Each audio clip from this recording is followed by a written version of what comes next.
దయగలిగిన మా తండ్రి, మీ ఘనమైన నామానికి వందనాలు. మరో నెలలో మీ మహాజ్ఞానాన్ని ఆలోచన చేయడానికి మీ పిల్లలంగా మేమంతా సిద్ధపడుతుండగా మాకు తోడుగా ఉండండి. మీ విలువైన వాక్కులను విని గ్రహించి విన్న వాక్యానుసారంగా బ్రతుకుతూ అనేక మందిని బ్రతికించే పనిలో నిమగ్నమవుతూ మీరున్న మహాలోకానికి చేరువయ్యే భాగ్యాన్ని మాకు ప్రసాదించమని కోరుతూ క్రీస్తునామని ప్రార్థన మీకు సమర్పిస్తున్నాము తండ్రి. ఆమేన్. ప్రియమైన దేవుని పిల్లలారా, ఈ నెలలో ఏర్పాటు చేయబడినటువంటి ఈ లేఖనాల పరిశోధన సదస్సుకు ఒక ప్రాముఖ్యమైనటువంటి పాఠాన్ని పరిశోధనాంశముగా ప్రకటించటం జరిగింది. మనిషికి విశ్రాంతి ఎప్పుడు అని.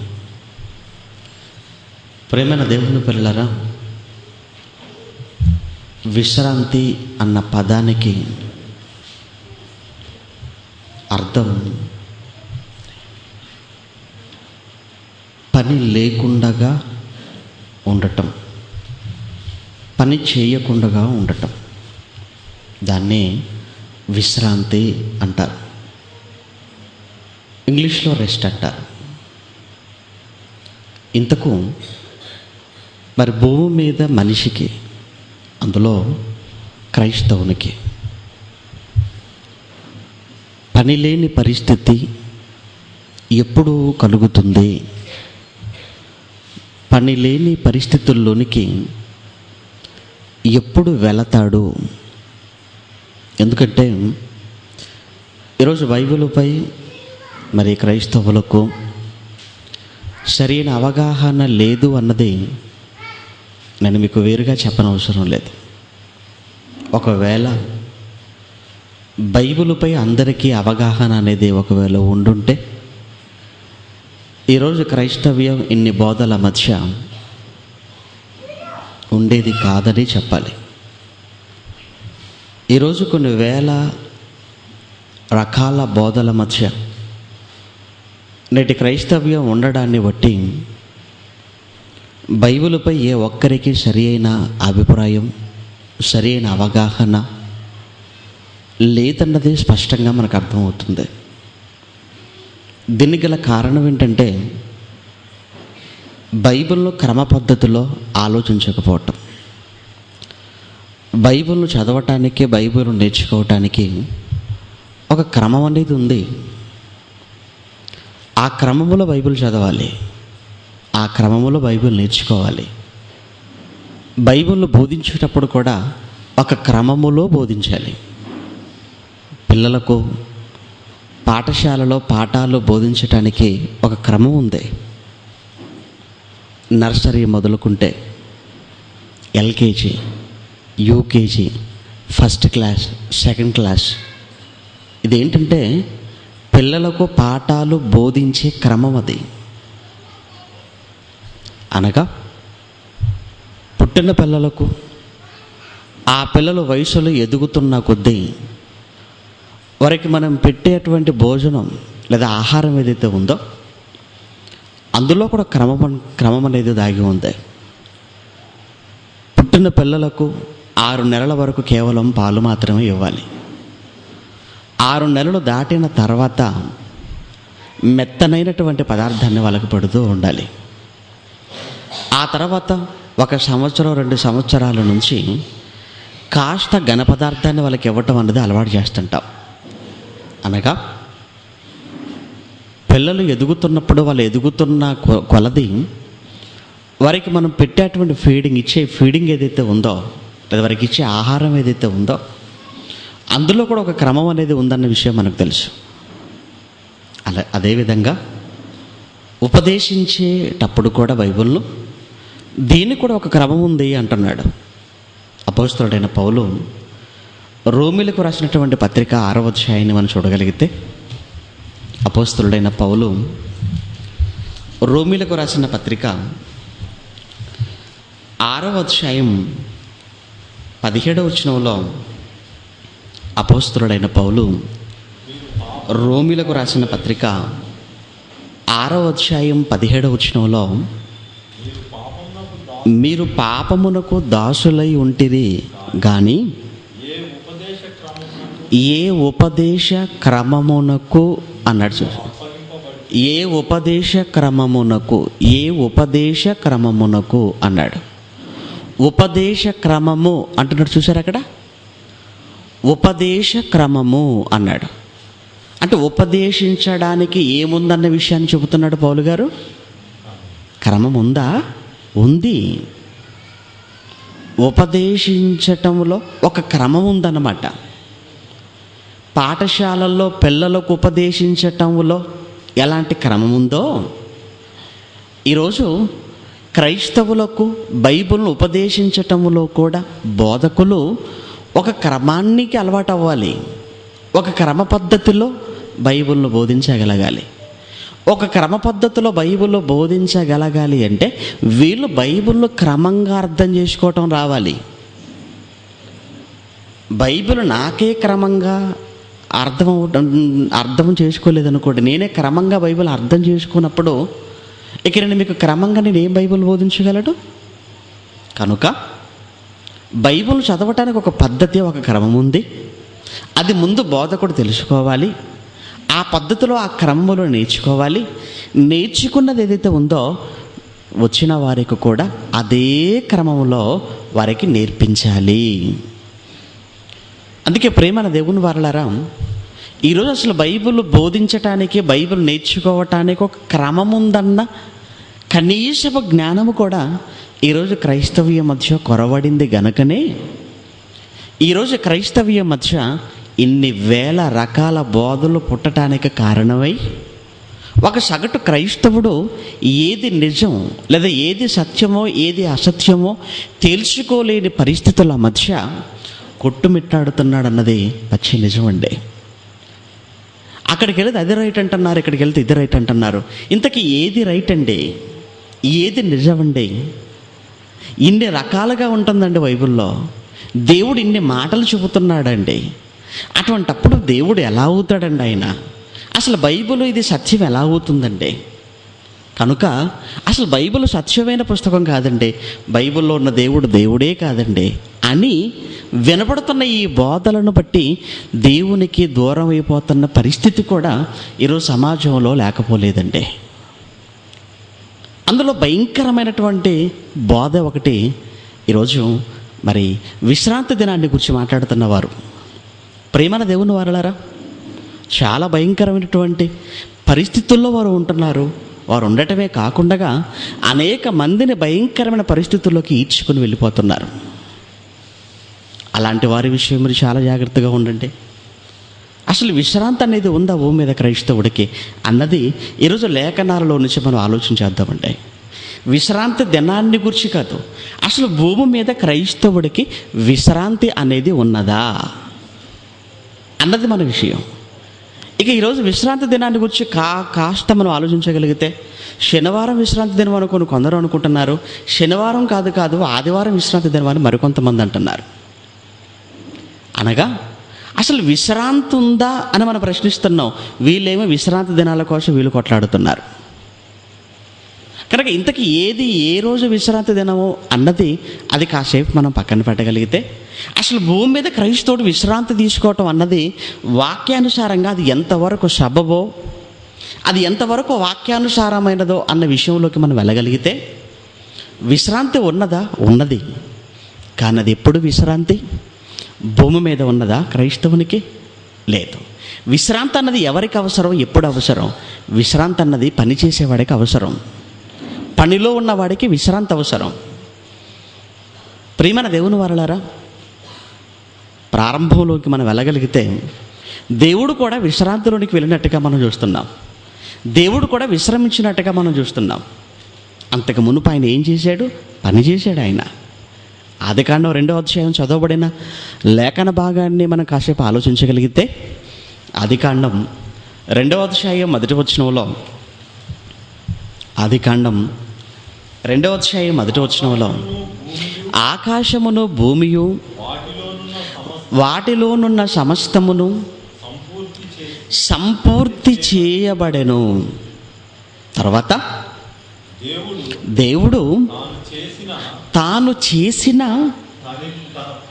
తన పని 7వ దినములోగా సంపూర్తి చేసి, దేవుడు తాను చేసిన తన పని. అంటే ఇక్కడ మీరు బాగా ఆలోచించగలిగితేనండి, దేవుడు 6 దినాలలో చేసిన పని ఏదైతే ఉందో ఆ పనిని ఎవరి పనిగా చెప్పుకుంటున్నాడు దేవుడు? నా పని, అది నా పని అంటున్నాడండి. సూర్యుని కలిగించటం అది నా పని, ఆకాశాలను కలిగించటం నా పని, చంద్ర నక్షత్రాలను కలిగించటం నా పని, గ్రహాలను కలిగించటం నా పని, అందులో భూమిని కలిగించటం నా పని, ఈ భూమి మీద సమస్త జంతువులను, సమస్త జీవరాశులను కలిగించటం నా పని. ఏమండి, దేవుడు కలిగించినది ఏదైనా దేవునికి అవసరం అంటారా? దేవునికి ఏది అవసరం లేదు. ఎందుకంటే ఈ సృష్టి లేనప్పుడు కూడా దేవుడు ఉన్నాడు కనుక ఈ సృష్టిలో ఏది దేవుడికి అవసరం లేదు. మరి ఎవరి కొరకు కలిగించాడా ఈ సృష్టిని అంటే మనిషి కోసం. మరి మనిషి కొరకు కలిగించినటువంటి, మనిషి కొరకు చేసిన, మనిషి కొరకు కలిగిస్తున్న ఈ సృష్టి ఏదైతే ఉందో, దీనిని కలిగించటం, దీనిని చెయ్యటం, ఇది ఏదైతే ఉందో ఇది దేవుడు అంటున్నాడు ఇది నా పని అంటున్నాడు ఆయన. అనగా మనకు అవసరమైనది కలిగించటాన్ని దేవుడు తన పనిగా భావిస్తున్నాడు. మనకు అవసరమైనది కలిగించటం, మనకు అవసరమైనది చెయ్యటం దేవుడు తన పనిగా భావించుకున్నాడు. మీరు బాగా ఆలోచించాలి. ఎందుకు తన పనిగా భావించుకున్నాడు? కారణం ఏంటంటే మనం ఆయన పిల్లలం కనుక. పిల్లలు పుట్టారు, పుట్టిన పిల్లలకు బట్టలు తీసుకురావటం ఇది ఎవరి పని? పక్కింటి వాళ్ళ పని కాదు. అది ఎవరి పని? నువ్వు కన్నావు గనక, నువ్వు తండ్రివి గనక అది నీ పని. అంటే నీ గర్భాన పుట్టిన పిల్లల అవసరాలు తీర్చటం ఒక తండ్రిగా అది నీ పని. అది ఎంత నిజమో, భూమి మీద పుట్టిన మనుషులంతా, పుట్టుక రాబోతున్న వారందరూ ఆయన పిల్లలు గనుక ఆయన పిల్లల అవసరాలను తీర్చడం కూడా దేవుడు ఎవరి పనిగా భావించుకున్నాడు? నా పని అన్నాడండి. మొత్తానికి దేవుడు మన పనిని తన పనిగా భావించాడు. అది మీకు అర్థం అవ్వాలి. మన పనిని దేవుడు తన పనిగా భావించుకున్నాడు.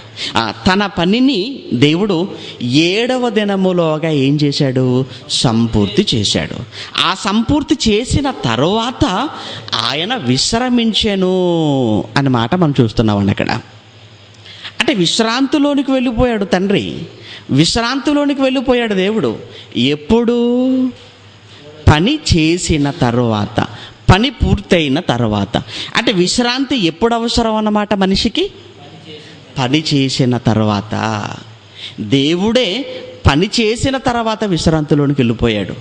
ఇది ఎందుకంటే మనకు చెబుతున్నాడు ఆయన, నాయనా మీకు ఉంది విశ్రాంతి. నేను ఎలా విశ్రాంతిలోనికి వెళ్ళిపోతున్నాను చూసారా? నేను విశ్రాంతిలోనికి వెళ్ళడానికి ముందు నేను ఏం చేస్తున్నాను? ఇక్కడ పని చేస్తున్నాను. మీకు విశ్రాంతి కావాలా? అయితే మీకు విశ్రాంతికి ముందు మీరు కూడా ఏం చేయాలన్నమాట? పని చేయాలి. పని చేసిన తర్వాత విశ్రాంతి. పని చేసిన తర్వాత విశ్రాంతి అండి. అప్పుడే లేచాడు, 8 గంటలకు లేచాడు. లేచిన తర్వాత మొంగొడుకున్నాడు, స్నానం చేశాడు, టిఫిన్ చేశాడు. ఆ తర్వాత మరలా నేను విశ్రాంతి తీసుకోవాలనుకుంటున్నానండి అన్నాడు అనుకోండి. మనకి ఎలా ఉంటుందంటే, ఇప్పటి వరకు తీసుకున్నది ఏంటి? అది విశ్రాంతి కాదా? 8 గంటల వరకు పడుకున్నాడు. 8ంటికి తీరిగ్గా లేచి హాయిగా స్నాన కార్యక్రమాలన్నీ ముగించుకొని హాయిగా టిఫిన్ చేసి మరలా నేను విశ్రాంతి తీసుకోవాలనుకుంటున్నాను అన్నాడు అనుకోండి. మనకి ఎలా అనిపిస్తుందండి?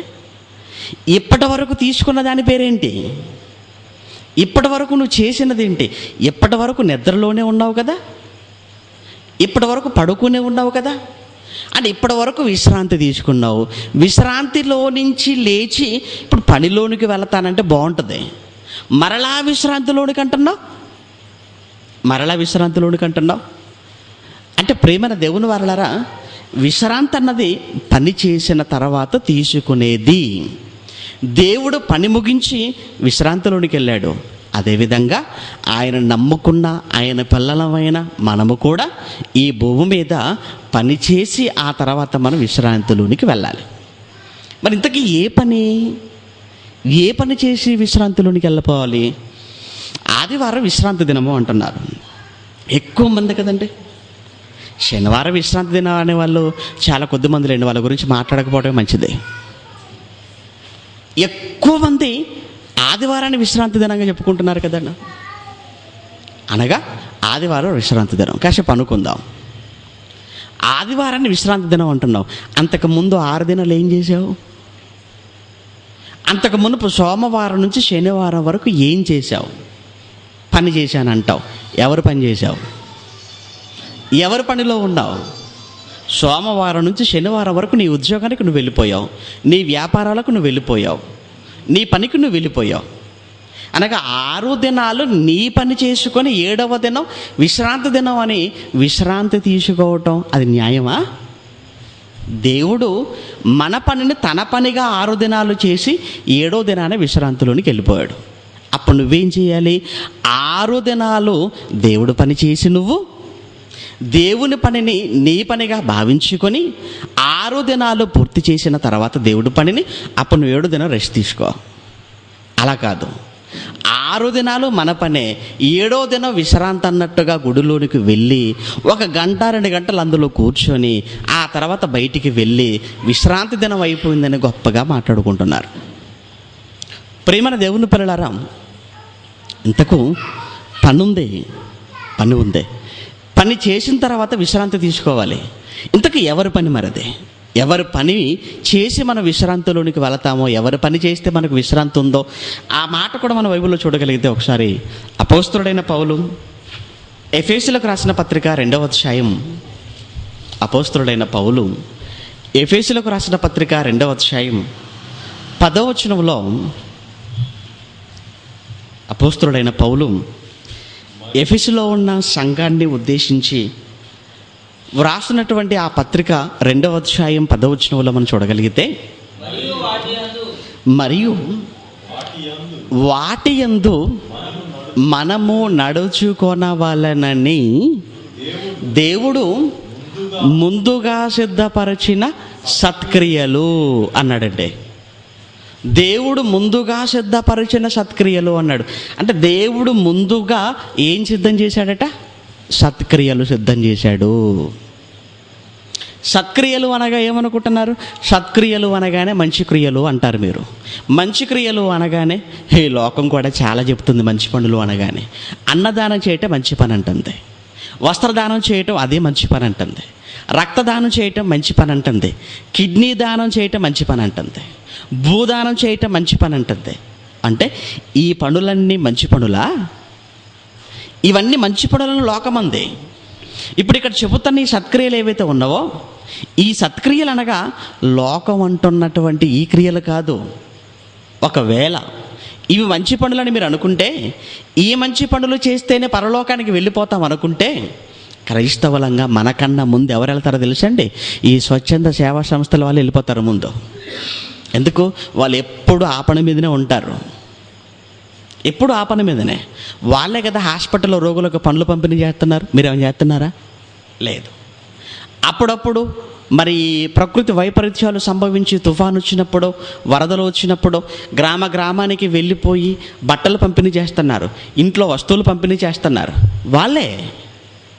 నువ్వేం చేయగలవు? నీ దగ్గర ఏమున్నాయి? నీకే సరిగా లేవు, మనకే సరిగా లేవు. మనం ఏం పంపిణీ చేయగలం? మనం ఏం దానం చేయగలం?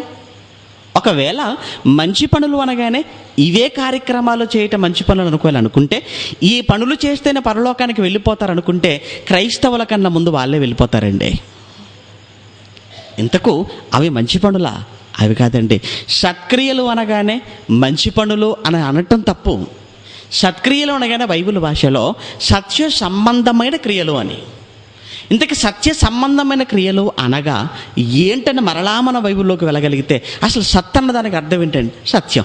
సత్యం అన్నదానికి మరలా బైబిల్ ఇచ్చిన డెఫినేషన్ ఏంటో ఒకసారి మరలా బైబిల్లో మనం చూడగలిగితే యోహాను సువార్త 17వ అధ్యాయం 17వ వచనం ప్రకారంగా, యోహాను సువార్త 17వ అధ్యాయం 17వ వచనం ప్రకారంగా, సత్యమందు వారిని ప్రతిష్ఠ చేయుము, నీ వాక్యమే సత్యము అన్నాడంటే. నీ వాక్యమే సత్యము అన్నాడు. అనగా సత్యము అన్నదానికి అర్థం వాక్యము అని మనకు అర్థమైంది. ఇప్పుడు అక్కడ సత్క్రియలు మరలా ఎఫెసీ పత్రిక 2వ అధ్యాయం 10వ వచనానికి మరలా మనం రాగలిగితే దేవుడు ముందుగా సిద్ధపరిచిన సత్క్రియలు అన్నాడు. ఇప్పుడు సత్క్రియలు అనగానే సత్య సంబంధమైన క్రియలు. సత్యం అంటే ఏంటంటే వాక్యం, అనగా వాక్య సంబంధమైన పనులు. వాక్య సంబంధమైన పనులు. ఇంతకీ వాక్య సంబంధమైన పనులు ఎలా ఉంటాయి? ఇది ఇప్పుడు జరుగుతున్నది చూసారా? ఇక్కడ మాట్లాడుతున్నది ఏంటంతా వాక్యం. ఈరోజు జరుగుతున్న ఈ కార్యక్రమం చూసారా? ఇది వాక్య సంబంధమైన కార్యక్రమం. ఇది కారణం ఏంటంటే ఈ కార్యక్రమంలో ప్రారంభం నుంచి ముగింపు వరకు వాక్యం తప్ప మరొకటి ఉండదండి. వాక్యం తప్ప మరి ఏది ఇక్కడ మాట్లాడరు. అనగా ఈ కార్యక్రమాన్ని ఏర్పాటు చేయటంలో ఉన్న ఉద్దేశమే వాక్యం. అదేవిధంగా ఒక క్లాస్ జరుగుతుంది, అది కూడా వాక్య సత్క్రియ. ఒక సెమినారు, అది ఒక సత్క్రియలా. ఒక మినీ మీటింగా, అది ఒక సత్క్రియ. లేదా అది ఒక పెద్ద బహిరంగ సభన, అది ఒక సత్క్రియ. ఒక ప్రొజెక్టర్ కార్యక్రమమా, అది సత్క్రియ. కరపత్రికలు పంచే కార్యక్రమమా, అది సత్క్రియ. ఇవన్నీ సత్క్రియలు, వాక్య సంబంధమైన పనులు. ఈ వాక్య సంబంధమైన పనులు ఏవైతే ఉన్నావో దేవుని పనులు, ఈ పనులు చేయుటకు ఎంత ముందుగా సిద్ధం చేశాడట ఈ పనులు దేవుడు. ఎంత ముందుగా సిద్ధం చేశాడు? ఎంత ముందుగా అంటే నీవు ఇంకా పుట్టలేదు. అప్పటికి నువ్వు పుట్టలేదు, నేను పుట్టలేదు, ఇంకా ఆదాము పుట్టలేదు మొదటి మనిషి, ఇంకా ఈ సృష్టి పుట్టలేదు. అంతకు ముందే దేవుడు ఈ పనులు నువ్వు చెయ్యాలని దేవుడు ముందుగా ఏర్పాటు చేసుకున్నాడట. ముందుగా ఏర్పాటు చేసుకున్నాడు దేవుడు. అనగా ఈ భూమి మీదకి వచ్చిన మనం సత్క్రియలు చేయడానికి వచ్చిన వారం. సత్క్రియలు అనగా దేవుని పనులు. దేవుని పని మీద ఈ భూమి మీదకి వచ్చాం. దేవుని పనులు చెయ్యాలి. దేవుని పనిలో నువ్వు ఉండాలి. దేవుని పని చెయ్యటానికే దేవుడు నీకు ఆహారాన్ని ప్రకృతిలో పెట్టాడు. దేవుని పని చెయ్యటానికే దేవుడు ఆ పనికి అవసరమైన అవయవాలు నీ శరీరంలో పొదిగాడు. ఈ అవయవాలు ఎవరిచ్చారు? దేవుడిచ్చాడు. ఎందుకు ఇచ్చాడు? ఈ అవయవాలతో ఆయన కొరకు చేయవలసిన పనులు ఉన్నాయి. ఈ చేతులతో నువ్వు కరపత్రికలు పంచాలి కదా, అందుకే నీకు చేతులు అవసరం. మరి ఈ కళ్ళతో నువ్వు వాక్యం చదవాలి కదా, అందుకే కళ్ళు అవసరం. ఈ నోటితో ఆయన గురించి నువ్వు మాట్లాడాలి కదా, అందుకే నోటినిచ్చాడు దేవుడు. అనగా అరెకాల మొదలుకు నడినెత్తి వరకు ఈ అవయవాలు అనటం కన్నా ఇవి సాధనాలు అని చెప్పటం రైట్. ఇవి సాధనాలు, ఇవి పనిముట్లు అన్నమాట. దేనికి పనిముట్లు? దేనికోసం పనిముట్లు ఇవి? దేవుని పని చేయటానికి ఇవి. మన పని చేసుకోవటానికి మనం ఎలా పనిముట్లను తయారు చేసుకున్నామో, మన పనులు చేసుకోవటానికి పనిముట్లు తయారు చేసుకున్నాం కదండి. మనకు అవసరమైన పనులు జరిగించటానికి ఎలా మన ఇంట్లో పనిముట్లు ఉన్నాయో, దేవుని పని చేయటానికి దేవుడు ఏర్పాటు చేసుకున్న పనిముట్లే మన శరీరంలో ఉన్న ఒక్కొక్క అవయవం అన్నమాట. అనగా ఈ అవయవాలను ఇచ్చిందే దేవుడు తన పని కొరకు ఇచ్చాడు. అంటే ఇప్పుడు ఈ అవయవాలతో నువ్వు ఎవరి పనిలో ఉండాలన్నమాట? దేవుని పనిలో ఉండాలి. మరి ఇలా ఈ అవయవాలతో నువ్వు దేవుని పనిలో ఉంటూ దేవుని పని జరిగిస్తూ ఆ తర్వాత నువ్వు పని చేసి చేసి చేసి చేసి అలసిపోవాలి.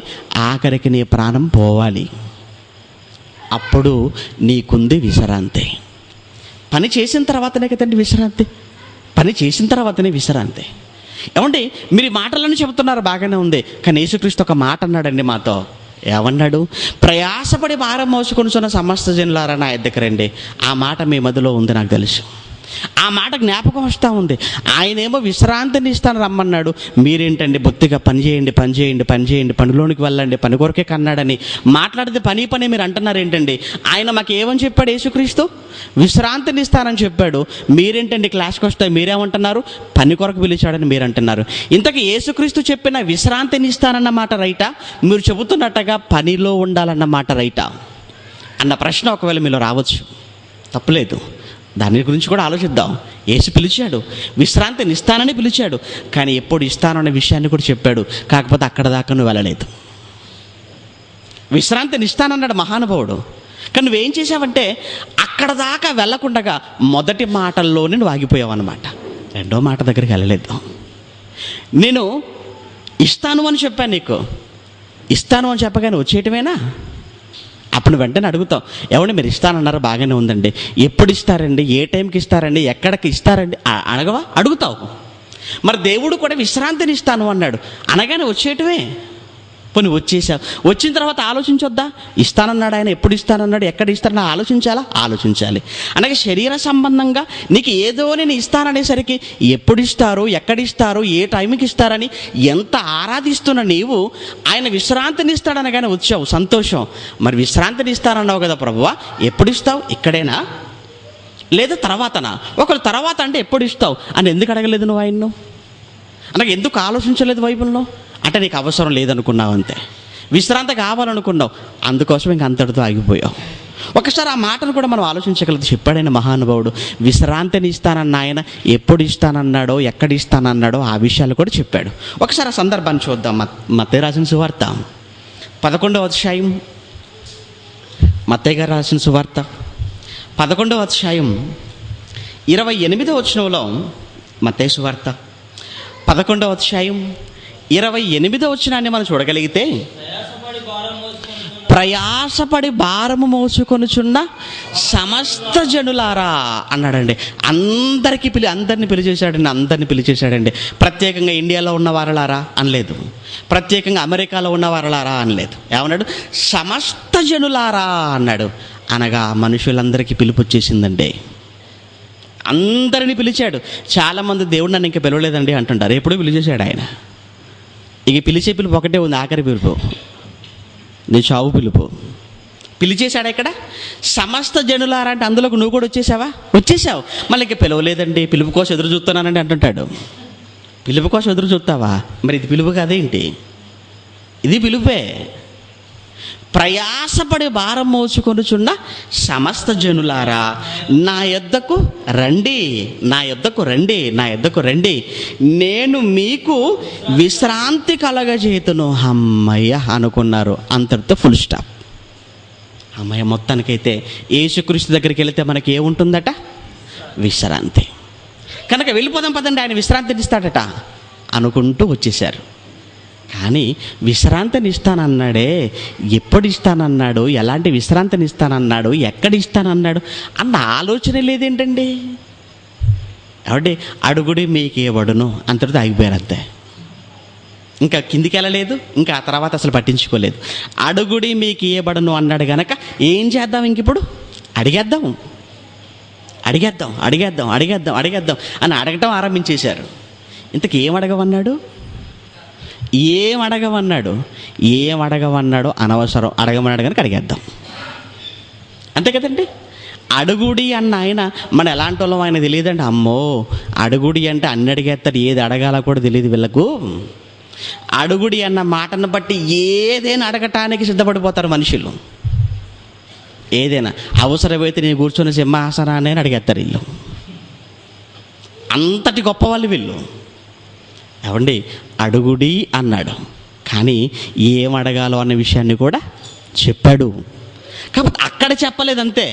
అక్కడ చెప్పనంత మాత్రం ఎక్కడా చెప్పలేదని అనుకోవటం అన్నది అది నీ అవివేకం. అది నా అవివేకం.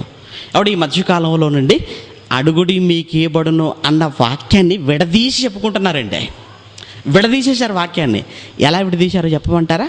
అడుగుడి డాష్ మీకు ఇవ్వబడును అట. ఈ డాష్ ఎక్కడి నుంచి వచ్చింది? మధ్యలో బైబిల్లో డాష్ ఉందండి, చూస్తారా ఒకసారి? డాష్ ఉందో లేదో ఒకసారి చూడండి మీ కళ్ళతో. మత్తయి సువార్త 7వ అధ్యాయం, మత్తయి సువార్త 7వ అధ్యాయం 7వ వచనం. అడుగుడి డాష్ మీకు ఇవ్వబడును అన్నాడా? ఈ ఖాళీ ఎక్కడి నుంచి వచ్చిందండి? అంటే చిన్నప్పుడు పాఠశాలలో ఖాళీలు నింపి నింపి నింపి నింపి అలవాటైపోయింది. ఫిల్ ఇన్ ద బ్లాంక్స్ అవి నింపి ఇక్కడికి రాగానే దీన్ని కూడా ఫిల్ ఇన్ ద బ్లాంక్స్గా చేసేసుకున్నారు అంతే. ఉన్న వాక్యాన్ని విడగొట్టేశారు. అంటే ఆ ఖాళీలో మీరు ఏది అడగాలనుకున్నారో అది పెట్టేసేయండి. కారు కావాలా, కారు అని రాసుకోండి. అందులో మీకు ఇల్లు కావాలా, ఇల్లు అని రాసుకోండి. బిడ్డ కావాలా, బిడ్డని రాసుకోండి. అందులో మీకు ఏది అవసరమో అది రాసుకోండి. అమ్మేస్తున్నారండి, వాక్యాలు అమ్మేస్తున్నారు. ఎవడు వాక్యం అమ్మే వాళ్ళు కూడా అండి ఇలాంటివి అమ్ముతారండి. మనం కూడా ఇలాంటివే కొంటామండి. వాళ్ళు ఎందుకు ఇలాంటి వాక్యాలు అమ్ముతున్నారంటే అందరు ఇలాంటివి అయితేనే కొంటారు కనుక. ఇలాంటివి అయితేనే కొంటారు. దేవుడు దహించు అగ్ని అన్న వాక్యం ఒకవేళ ఉన్నా ఎవరు దాన్ని కొనరండి, ఎవరు కొనరు. ఇదిగో నిన్ను స్వస్థపరచు యెహోవా నేనే అంటే మాత్రం కొంటారు. నిన్ను దహించేవాడని నేనే అన్నాడు అనుకోండి, అది మనకొద్దు అంటారు అంతే. అది బైబిల్లో ఉన్న మాటే, ఇది బైబిల్లో ఉన్న మాటే. కానీ ఈ మాట మాత్రం కావాలట, ఇది మాత్రం వద్దట. ఇది మాత్రం వద్దు. అదేంటండి? ఇక్కడ కూడానండి, ప్రయాసపడి భారం మోసుకొనుచున్న సమస్త జనులారా అన్నాడు. నా యొద్దకు రండి, నా యొద్దకు వస్తే నేను మీకు ఏమి ఇస్తానంటున్నాడు? విశ్రాంతిని. అక్కడ అడగమన్నాడు, అడిగితే ఇస్తానన్నాడు. మీకు ఇష్టమైంది అడిగితే, ఏది అడిగితే అది ఇస్తానని చెప్పాడు. అక్కడ చెప్పలేదు. అడుగుడి ఇస్తాను అని చెప్పాడు. ఏం అడగాలో అనే విషయం ఎక్కడో చెప్పాడండి. యాకోబు పత్రిక 1:7 మీలో ఎవరికైనా జ్ఞానము కొదువుగా ఉన్న ఎడల వాడు దేవునిని అడగవలెను. అంటే ఇక్కడనేమో అడగమన్నాడు, అక్కడేమో ఏం అడగాలో అక్కడ చెప్పాడండి. మరి అదే అడుగుతున్నారంటే జ్ఞానాన్ని అడగటలేదు. ఎందుకంటే జ్ఞానం వీళ్ళ దగ్గర చాలా ఉంటుంది. జ్ఞానం చాలా ఎక్కువైపోయింది అందరికీ. అంటే అందరికీ జ్ఞానం అనేది ఎక్కువైపోయింది. అందుకే జ్ఞానాన్ని ఎవరు అడగటం లేదు. ఆయన అడగమన్నది ఒకటి, నువ్వు అడుగుతున్నది మరొకటి. ఇక్కడ నేను మీకు విశ్రాంతిని కలగజేతును అన్నాడు. ఆ మాట చూశారు, బాగుందనుకున్నారంతే. ఆ మాట చూశారు, బాగుందనుకున్నారు. ఎందుకంటేనండి, మనిషి బైబిల్ చదువుతున్నప్పుడు తన కష్టం, తన ఏ అవసరతలో ఉంటాడో ఆ అవసరానికి సంబంధించిన మాట దగ్గరనే ఆగిపోతాడు. అంతకు ముందు వెనకాల ఇంకేం ఆలోచించాడండి. అవునో కాదో మీరు ఆలోచించండి. తన అవసరంలో, తను ఎలాంటి అవసరతలో ఉన్నాడో ఆ అవసరతకు సంబంధించిన మాట బైబిల్ ఎక్కడుందో చూస్తాడు, దాన్ని మాత్రమే తీసుకుంటాడు. ఇంతకీ ఈ మాట ఎవరి గురించి చెప్పాడు, దేని గురించి చెప్పాడు, ఇందులో భావం ఏంటి, ఇదంత అవసరం లేదండి మనిషికి. అంత అవసరం లేదనుకున్నాడు.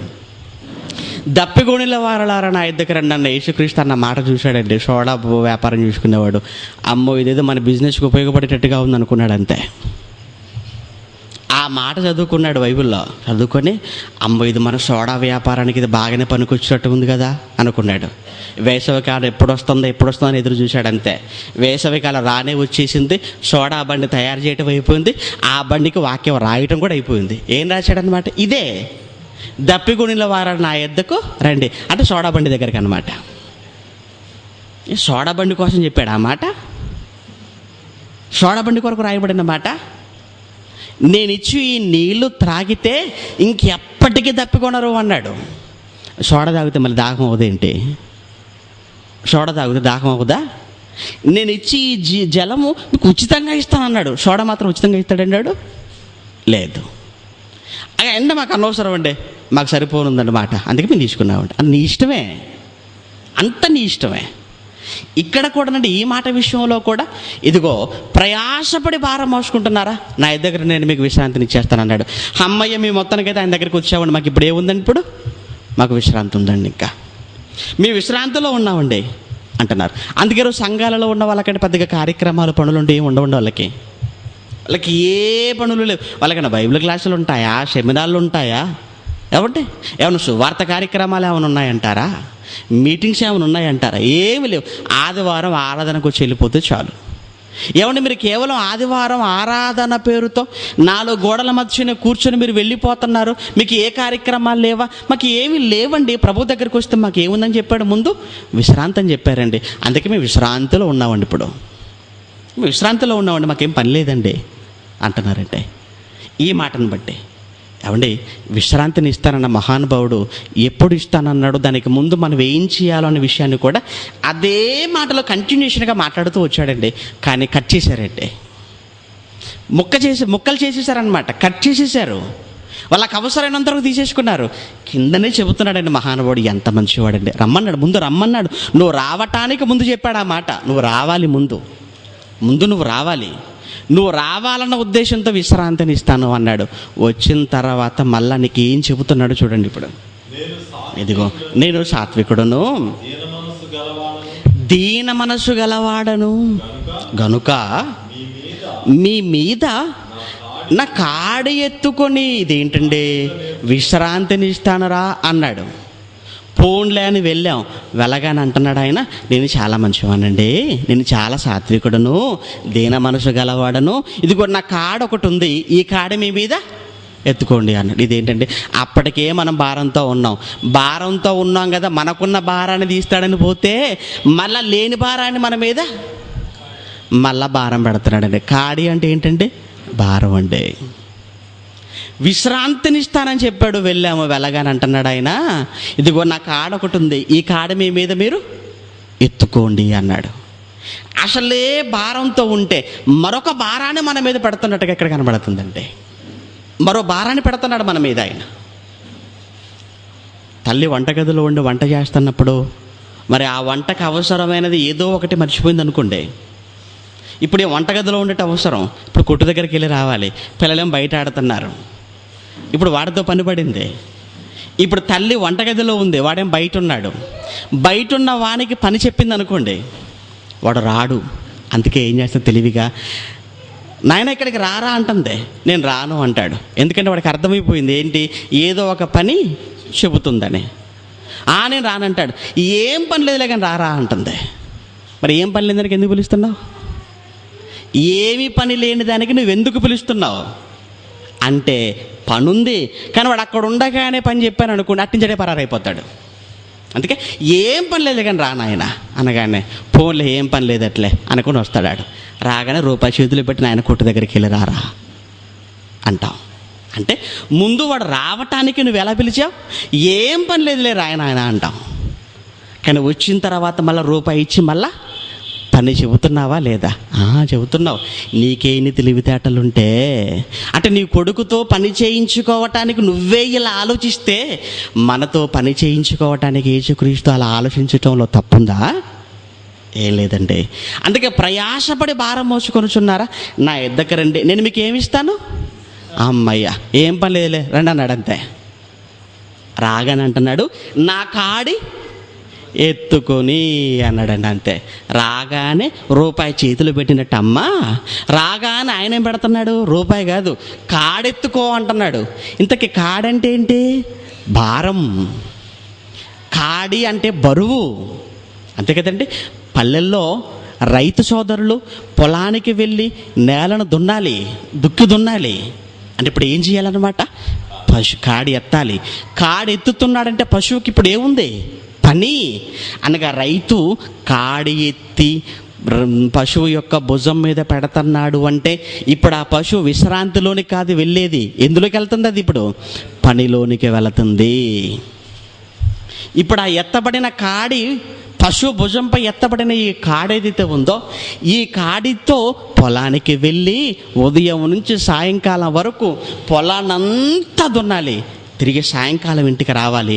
అలసిపోయి వచ్చినటువంటి ఆ పశువు భుజంపై ఉన్న కాడి మరలా రైతు సోదరుడు తీస్తాడు. అప్పుడు దానికి నీళ్లు, అప్పుడు దానికి ఆహారం, అప్పుడు అది విశ్రాంతిలోనికి వెళ్ళిపోతుంది.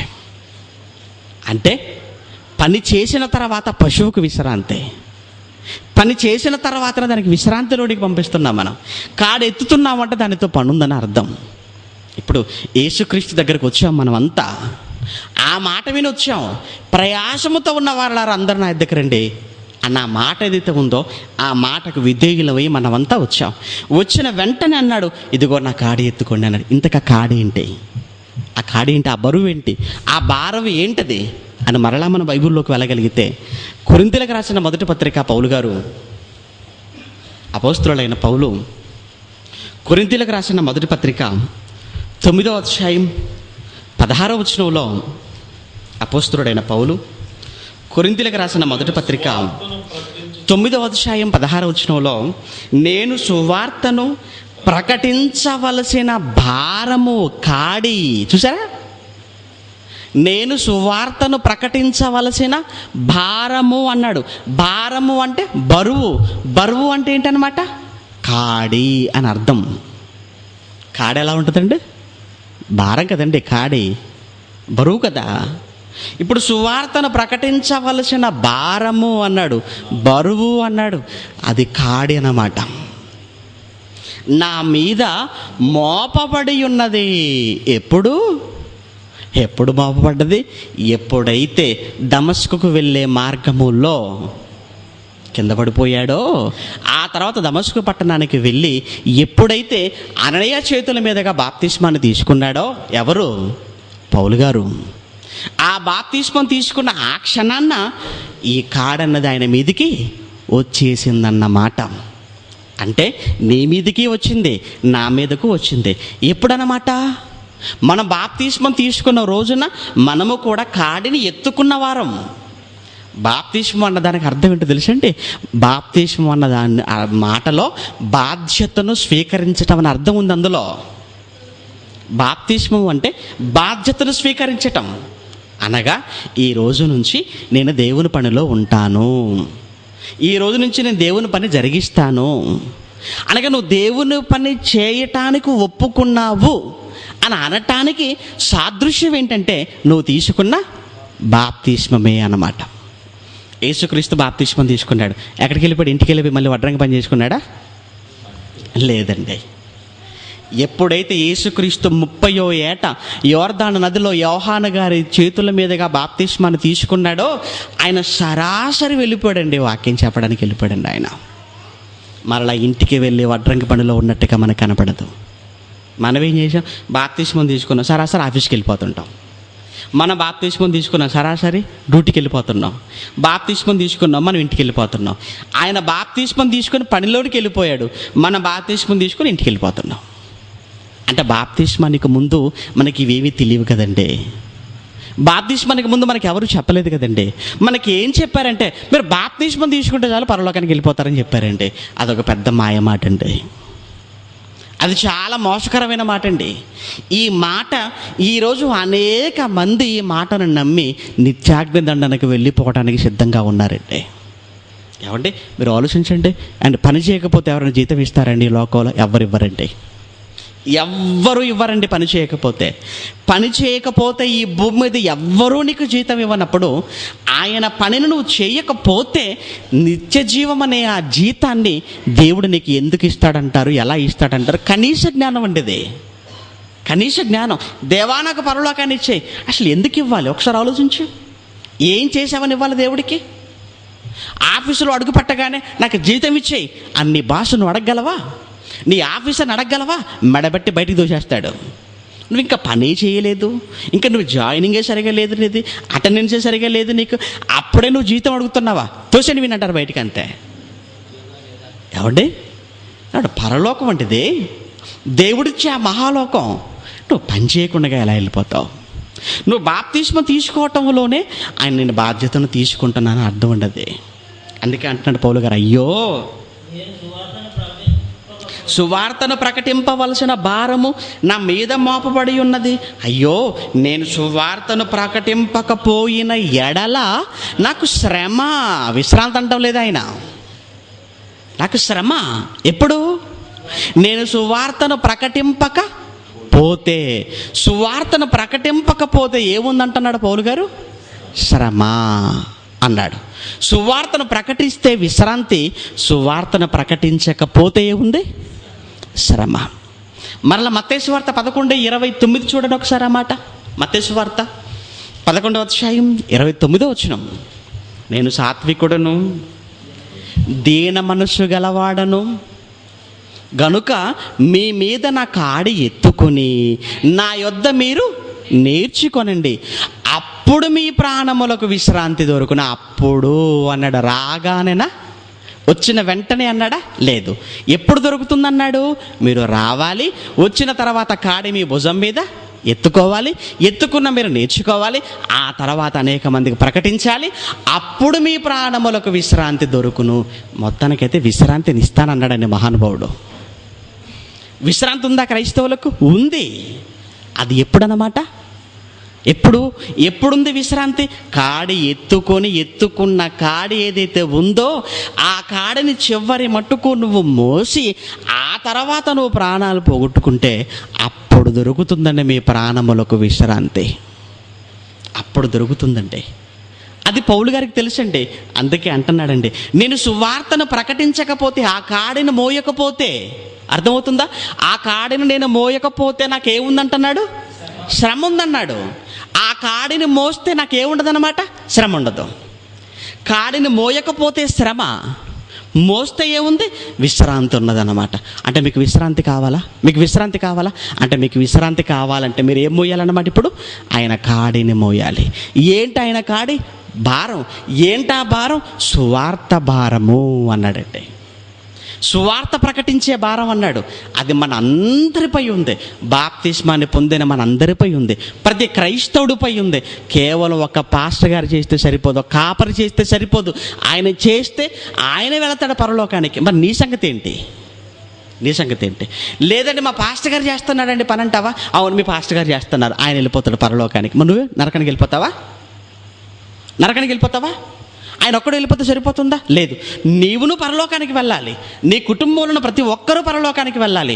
భూమి మీద మనిషిగా పుట్టిన ప్రతి ఒక్కరూ పరలోకానికి వెళ్ళాలి అంటే ఇదిగో ఆయన కాడిని ప్రతి ఒక్కరూ మోయాలి. ఆయన కాడిని మోయాలి.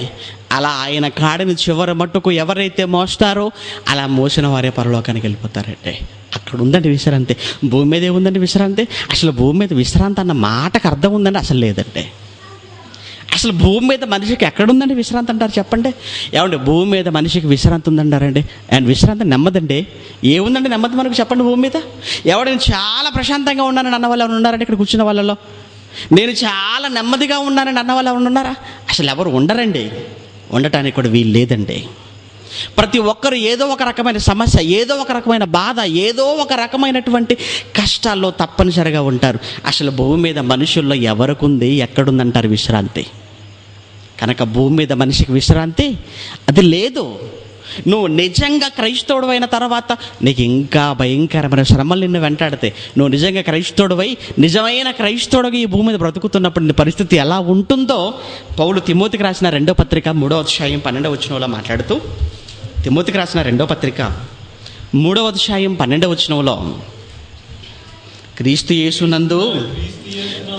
యేసునందు సద్భక్తితో బ్రతుకనుద్దేశించేవారు అందరూ హింస పొందుదురు అన్నాడండి. ఎంత క్లియర్గా చెప్పాడండి ఆయన. క్రీస్తు యేసునందు సద్భక్తి, మళ్ళీ ఇక్కడ సద్భక్తి అన్న మాట వచ్చేసిందండి. సద్భక్తి అన్న మాట వచ్చేసింది. సత్భక్తి అన్నాడు. సత్ అంటే ఏంటండి? సత్యం. సత్యం అనగా ఏంటండి? వాక్యం. అనగా వాక్య ప్రకారంగా నువ్వు బ్రతికితే నీ జీవితంలో ఏముందంటున్నాడు? హింస. నాకేమీ లేదండి అంటావా? అయితే నువ్వు వాక్య ప్రకారంగా బ్రతకటం లేదన్నమాట. నువ్వు వాక్య ప్రకారంగా బ్రతకటం లేదనమాట. చాలామంది అంటే శుభవార్త, ఆరాధన, బైబిల్ టీవీ, రక్షణ టీవీ ఈ ఛానల్లో సాక్ష్యాలు ఇప్పిస్తున్నారండి పాపం అనేక అమాయకులైన వారితో. అనేక మందితో మౌత్ పీస్ వాళ్ళ చేతికి ఇచ్చి నోట్లు పెట్టమని సాక్ష్యాలు ఇప్పిస్తున్నారు. వాళ్ళ సాక్ష్యాలు ఏముండదో తెలుసండి? ఏమండి ఇది క్రీస్తులోకి వచ్చేసామండి, ప్రభువు నమ్ముకున్నామండి, చాలా ప్రశాంతంగా ఉందండి. ప్రశాంతంగా ఉంటుందా? ప్రభువు నమ్ముకుంటే ప్రశాంతంగా ఉంటుందా? ఇక్కడ ఏమంటున్నాడంటే పౌలు గారు, క్రీస్తు యేసునందు సద్భక్తితో బ్రతకాలనుకున్న వాళ్ళందరికీ ఏముందన్నాడు? హింస. ఇప్పుడు టీవీలో ఎలాంటి మాటలు వింటున్నాం మనం? ప్రశాంతం అంటున్నారు. అంటే ఇప్పుడు వీళ్ళ భక్తి అనేది వాక్యానుసారమైన భక్తి అంటారు? చెప్పండి. ఇప్పుడు లేదన్నమాట. అది వాక్యానుసారమైన భక్తి కాదు. నిజంగా వాక్యానుసారంగా నువ్వు బ్రతికి చూడు, నీ బ్రతుకులో తప్పనిసరిగా హింసలు ఉంటాయి. తప్పనిసరి నీ బ్రతుకులో కష్టాలు, శ్రమలు ఇవన్నీ ఉంటాయి. ఎప్పటి వరకు ఉంటాయి? చివరి మట్టుకు ఉండవలసిందే. అందుకే అంతము వరకు సహించాలి అన్నాడు. అలా సహించిన వాడు ఏమవుతాడు? రక్షణలోనికి వెళ్ళిపోతాడు, పరలోకానికి వెళ్ళిపోతాడు అన్నాడు. కనుక ప్రేమన దేవుని పిల్లలారా, ఇది మనం విశ్రాంతి తీసుకోవాల్సిన కాలం కాదండి. ఇది ఏ కాలం అన్నమాట? ఇప్పుడు ఇది మనం పని చేయవలసిన కాలంలో ఉన్నాం. పని చేయవలసిన కాలంలో ఉన్నాం. పిల్లలకి పరీక్షలు దగ్గర పడుతున్నాయి అనుకోండి, పిల్లలు అలానే 8 వరకు పడుకుంటున్నారు అనుకోండి, రాత్రి 9 గంటలకి పడుకుంటున్నారు అనుకోండి, పిల్లల దగ్గరికి వెళ్ళి మనం చెప్తుంటామండి, అరే ఇది పడుకునే టైం అయితే, ఇది నువ్వు పడుకోవాల్సిన టైం అయితే, లేదు నువ్వు చదవలసిన సమయం ఇది, ఇప్పుడు కాకపోతే ఇంకెప్పుడు చదువుతావని వాళ్ళ నిద్రపోతున్న వారిని లేపి టీ ఫ్లాస్కులో పోసి వాడు ముందు పెట్టి నువ్వు చదువు, ఇది నువ్వు చదవవలసిన సమయం, ఇది నువ్వు పడుకోవలసిన సమయం కాదు. పెళ్లి పెట్టుకున్నాం, ఎవరు పని చేయటం లేదు, పెళ్లి రోజు దగ్గర పడుతుంది. అప్పుడు ఏమంటావు తెలుసా అండి, వచ్చి యజమాని వచ్చేసి, తండ్రి వచ్చేసి, ఏంటి పెళ్లి దగ్గర పడుతుంది, పనులు చాలా మిగిలిపోయాయి, మీరేంటి ఇంకా నిద్రమత్తులో ఉన్నారు, పని చేయకుండా ఉన్నారు. ఇది పని చేయవలసిన సమయం, నిద్రలో ఉండవలసిన సమయం కాదు. నిజమండి, ఈరోజు క్రైస్తవులంగా మనం కూడా పని చేయవలసిన కాలంలో ఉన్నాం. ఏమన్నా మనం నిద్రపోతున్నామండి? పని చేయవలసిన కాలంలో ఉన్న క్రైస్తవులు విశ్రాంతి విశ్రాంతి విశ్రాంతి అనుకుంటూ శనివారం విశ్రాంతి దినం ఒకడంటే ఆదివారం విశ్రాంతి దినం అనుకుంటూ వీళ్ళు విశ్రాంతి దినాలకు ప్రాధాన్యత ఇస్తే గుడిలోకి వెళ్ళి నిద్రపోతున్నారండి విశ్రాంతి పేరుతో. విశ్రాంతి తీసుకుంటావా? నువ్వు విశ్రాంతి తీసుకుంటావా? దేవుడు విశ్రమించాడు నిజమే, అది ఎప్పుడు? ప్రారంభంలో. కానీ ఆ తర్వాత దేవుడు మళ్ళీ పనిలోనికి వచ్చాడు తెలుసా? ఎంతకాలము లేదండి ఆయనకు విశ్రాంతి, ఎంతకాలము లేదు. ఆయన విశ్రాంతిలోనికి వెళ్ళాడో లేదో వెంటనే ఆదాము వాళ్ళు తప్పు చేశారు, పాపం చేశారు. వాళ్ళు తప్పు చేసిన మరుక్షణమే విశ్రాంతిలోకి వెళ్ళిన దేవుడు మరలా పనిలోనికి వచ్చాడు. ఆ రోజు నుంచి ఇప్పటి వరకు తండ్రి మరలా పనిలోనే ఉన్నాడు తప్ప ఆయనకు విశ్రాంతి లేదండి. యోహాను సువార్త 5వ అధ్యాయం మీరు చూడగలిగితే, యోహాను సువార్త 5వ అధ్యాయం 17వ వచనంలో యేసుక్రీస్తు మాట్లాడుతున్న మాట అండి. అయితే యేసుక్రీస్తు అంటున్నాడు, నా తండ్రి ఇది వరకు పని చేయించున్నాడు. చూసారా, విశ్రాంతి తీసుకుంటున్నాడా నీ తండ్రి? నీ తండ్రి విశ్రాంతిలో ఉన్నాడా? లేదు. ఒకవేళ నిజంగా నీ తండ్రి విశ్రాంతిలో ఉంటే నువ్వు విశ్రాంతి తీసుకో. కానీ నీ తండ్రి విశ్రాంతిలో లేడే. నీ తండ్రి నిన్ను కన్నవాడు, నీ కొరకు లోకాలను కలిగించినవాడు, నీ కొరకు ఎదురు చూస్తున్నవాడు, నీపై ఎన్నో ఆశలు పెట్టుకున్న నీ పరలోకమందున్న కన్న తండ్రి ఆయనే విశ్రాంతిలో లేనప్పుడు నువ్వేంటయ్యా విశ్రాంతి అంటున్నా? బుర్రుండే మాట్లాడుతున్నావా? ఏమా బుద్ధి జ్ఞానం ఉండే మాట్లాడుతున్నావా విశ్రాంతి అని?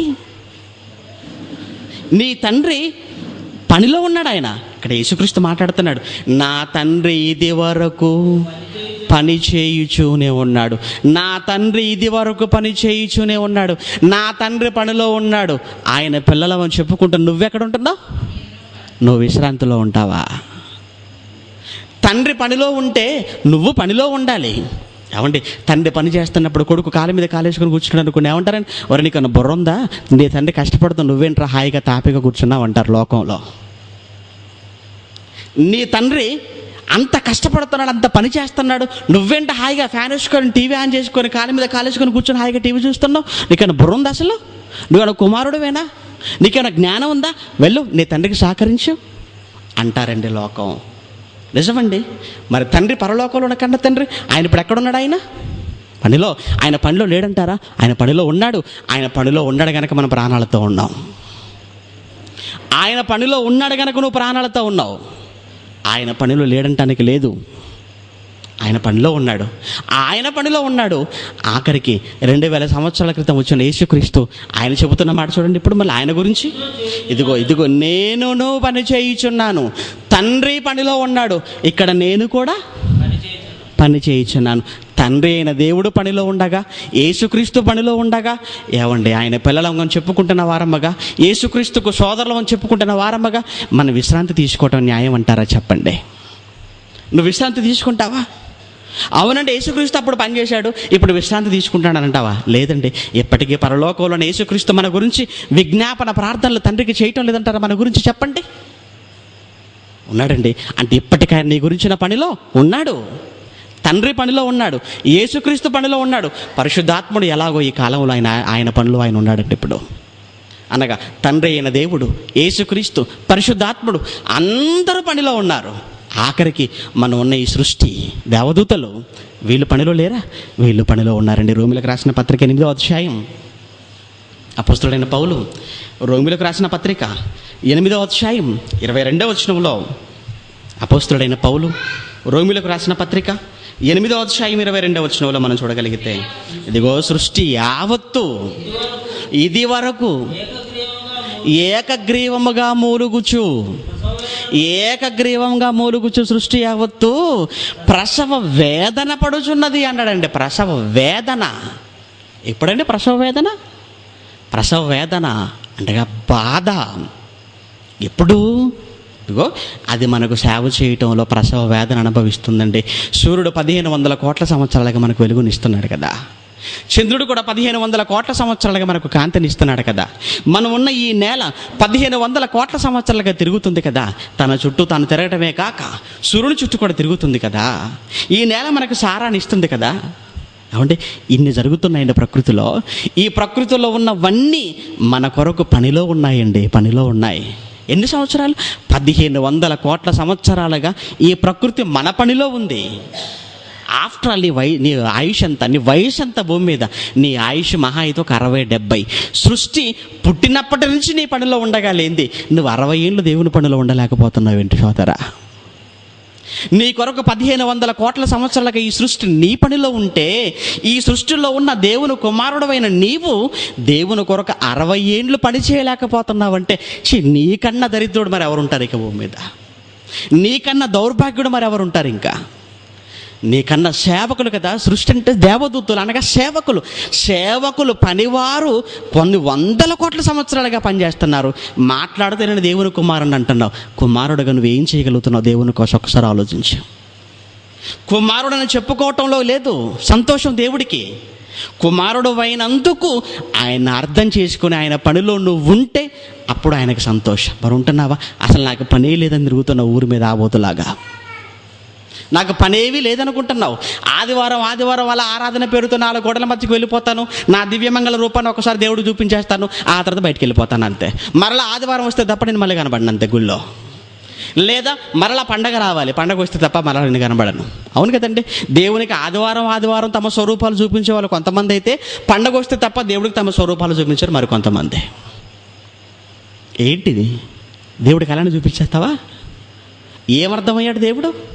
అందుకే యేసు అన్నాడు, ఇదిగో నా తండ్రి ఇది వరకు పని చేయుచున్నాడు, నేనుడు పని చేయుచున్నాను. సృష్టి పనిలో ఉంది, పరిశుద్ధాత్ముడు పనిలో ఉన్నారు, అంత పనిలో ఉన్నారు. నువ్వు కూడా పనిలో ఉండాలి, నువ్వు పనిలో ఉండాలి. పౌలు తిమోతికి రాసిన 2వ పత్రిక 4వ అధ్యాయం, పౌలు తిమోతికి రాసిన 2వ పత్రిక 4వ అధ్యాయం 2వ వచనంలో తిమోతికి చెబుతున్నాడండి పౌలు, ఇదిగో తిమోతి ప్రకటించుము. ఎప్పుడెప్పుడు ప్రకటించమంటున్నాడు? కేవలం ఆదివారం అప్పుడు నీకు వీలుగా ఉన్నప్పుడు అని చెప్పడం లేదు ఆయన. ప్రకటించుము, వాక్యమును ప్రకటించుము, సమయమందును అసమయమందును ప్రయాసపడు తిమోతి. ఇప్పటికే చాలా కాలం వృధా అయిపోయింది కదా మనం తెలుసుకునేసరికి. ఇప్పటికే సగకాలం వృధా అయిపోయిందే. ఇదేదో చిన్నప్పుడే మనకు తెలుసుంటే దేవుని పనులు ఉండేవాళ్ళం, దేవుని కొరకు బ్రతికే వాళ్ళం, ఆయన కొరకు ఇంకా అనేకమైన కార్యక్రమాలు చేసేవాళ్ళం. కానీ ఈ వయసులో తెలిసేసరికి గతంలో మన దేవుడు మనకిచ్చిన ఆయుష్ కాలానంతా వృధా చేసుకున్నాం కదా, కాలానంతా పాడు చేసుకున్నాం కదా. మనకు తెలిసేటప్పటికే చాలా కాలం వేస్ట్ అయిపోయింది. ఇక ఇప్పుడున్న ఈ కాలంలో మనం విశ్రాంతి తీసుకోవడానికి వీల్లేదు. అప్పటిది ఇప్పటిది కలిపి డబల్ డ్యూటీ చేద్దాం, ఊటీ చేద్దాం అంటున్నాడు దేవుని కోసం పౌలు గారు. ఓవర్ టైం చేయమంటున్నాడు ఆయన. సమయమందును అసమయమందును. సమయం అంటే ఏంటి? మామూలు డ్యూటీ టైం అండి, అది మామూలు డ్యూటీ టైం అనమాట. మార్నింగ్ 10కి వెళ్ళిపోతే ఈవినింగ్ 6కి వచ్చేస్తుంది, మామూలు టైం అది. 6కి ఇంటికి రాకుండా మరలా నువ్వు 8 o'clock మరలా నైట్ డ్యూటీకి వెళ్ళిపోతున్నావు అనుకో, అంటే అర్థం ఏంటి? ఓటీ చేస్తున్నావు అన్నమాట. యాక్చువల్గా నువ్వు చేయవలసిన సమయం అయిపోయింది, అయినా మరలా నువ్వు డ్యూటీకి వెళ్ళిపోతున్నావు అంటే ఓవర్ డ్యూటీ చేస్తున్నావు, ఓవర్ టైం చేస్తున్నావు. ఎందుకు? డబ్బులు రావాలి కదా, జీతం ఎక్కువ రావాలి కదా. అనగా భూమి మీద ధనం కోసం ఆశపడి నీకున్న ఆరోగ్యాన్ని పాడు చేసుకుంటూ సంపాదన పేరుతో ఓవర్ టైం చేసుకుంటున్నావు. మరి దేవుడి గురించి ఏమైనా ఆలోచిస్తున్నావా? దేవుడి కోసం కనీసం చేయవలసిన సమయంలో కూడా నువ్వు చేయటం లేదు. కానీ ఇప్పుడు ప్రస్తుతానికి మనం చేయవలసిన సమయంలో లేవండి. ఇప్పుడు చేయవలసిన సమయంతో పాటు అసలు మనకు వీలు లేని సమయంలో కూడా దేవుని కోసం ఇప్పుడు ఏం చేయాలి? మనం పని చేయాలి. ఎప్పుడు దేవుని పని అనగానే నాకు కుదరదన్న మాట నువ్వు చెప్పడానికి వీల్లేదు. అసలు కుదిరించుకోవాలి సమయాన్ని నీ కోసం. ఎందుకు? ఎంతకాలం వేస్ట్ అయిపోయింది ఇప్పటికీ. ఇప్పటి వరకు నువ్వు పుట్టి ఎంతకాలం, అంతకాలంలో నువ్వు దేవుని కొరకు చేయవలసిన పనంతా వృధాగా అయిపోయింది కదా. ఈ పనంతా ఎప్పుడు పూర్తి చేసుకోవాలి? ఎప్పుడు పూర్తి చేసుకోవాలి? ఇప్పటికే నీకు దేవుడిచ్చిన ఆయుష్కాలం ఏమైపోతుంది? తరిగిపోతుంది కదా. ఇక చావుకు దగ్గరగా ఉన్నావు. ఈరోజు రేపో అన్నట్టుగా ఉంది పరిస్థితి. ఒకవేళ దేవుడు నీకు అప్పగించిన పనంతా పూర్తి చేయకుండా ఒకవేళ చావు అంటే నీకు వస్తే ఆయన ముందు నిలవబడితే, ఎంత ఇచ్చాను నీకు ఆయుష్కాలాన్ని, నువ్వు ఎంత పని చేసావు నా కోసం అని దేవుడు అడిగితే నువ్వేం చెప్పగలవు? దేవుడికి సమాధానాన్ని ఏం చెప్పగలవు? కనుక ఇప్పుడు మనం విశ్రాంతి తీసుకునే కాలంలో లేవండి. దేవుని కొరకు సమయం అనక అసమయం అనక కష్టపడి ప్రయాసపడి దేవుని పని చేయవలసిన కాలంలో మనం ఉన్నామండి. మనకు భూమి మీద ఇప్పుడు విశ్రాంతి ఉందంటారా చెప్పండి? ఇప్పుడు లేదండి. హెబ్రీ పత్రిక 4వ అధ్యాయం, అపోస్తలుడైన పౌలు హెబ్రీలకు రాసిన పత్రిక 4వ అధ్యాయం 9వ వచనంలో, కాబట్టి దేవుని ప్రజలకు విశ్రాంతి నిలిచి ఉన్నది. దేవుని ప్రజలకు, అందరికీ కాదు, దేవుని పిల్లలకు విశ్రాంతి నిలిచి ఉన్నది అన్నాడండి. ఆ తర్వాత మాటలో, ఎందుకనగా దేవుడు తన కార్యములను ముగించి విశ్రమించిన ప్రకారము ఆయన యొక్క విశ్రాంతిలో, దేవుని యొక్క విశ్రాంతిలో అనగా పరలోకములో ప్రవేశించు వాడు కూడా తన కార్యములను ముగించి విశ్రమించును అన్నాడండి. వెళ్ళిపోతావు ఆయన యొక్క విశ్రాంతిలోనికి, వెళ్ళాలి దేవుడి విశ్రాంతిలోనికి. ఎప్పుడు? ఆయన ఇచ్చిన కార్యములను ముగించి, ఆయన నీకు అప్పగించిన పనిని నువ్వు ముగించి, ఆ తర్వాత నువ్వు విశ్రాంతిలోనికి వెళ్ళిపోవాలి. ప్రియమైన దేవుని పిల్లరా, ఆలోచించండి. మన చుట్టూ ఎంతమంది వాక్యం తెలియక, దేవుడు ఎవరు తెలుసుకోలేక ఎంతమంది మన కళ్ళ ముందు ఉన్నారు, మన చుట్టూ ఉన్నారు. ఒక్కసారి మీరు ఆలోచించండి. వాళ్ళందరూ కన్ను మూస్తే ఏమైపోతారో ఒక్కసారి మీరు ఆలోచించండి. నిజంగా మీరు తండ్రిని అర్థం చేసుకున్న వాళ్ళైతే, నిజంగా క్రీస్తును మీరు స్వీకరించిన వాళ్ళైతే, ఆయన త్యాగాన్ని మీరు అర్థం చేసుకున్న వాళ్ళైతేనండి, ఒక్కసారి మీ చుట్టూ ఉన్న సమాజాన్ని మీరు చూడండి. వాక్యం లేని వారు ఎంతమంది ఉన్నారు, దేవుని ఎరగని వాళ్ళు ఎంతమంది ఉన్నారు. వాళ్ళంతా కన్ను మూస్తే ఏమైపోతారు మీకు తెలుసు.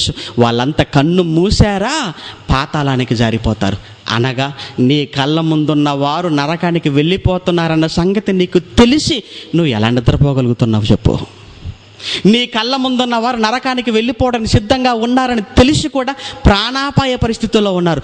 భూమి మీద ఎవరైనా యాక్సిడెంట్ అయిపోయి కాళ్ళు చేతులు తెగిపోయి రోడ్డు మీద కొట్టుకుంటుంటే అంటే వెంటనే 108కి ఫోన్ చేయాలని అనుకుంటావు కదా. కారణం, వాళ్ళ ప్రాణాలు కాపాడాలి. భూమి మీద ప్రాణాలు పోగొట్టుకున్న వాడిని చూసి అయ్యో అంటున్నావు, జాలి పడుతున్నావు, వీడి ప్రాణాలు ఏ విధంగా కాపాడాలనుకుంటున్నావు, వెంటనే నీ చేతనైన సహాయం నువ్వు చేస్తున్నావు.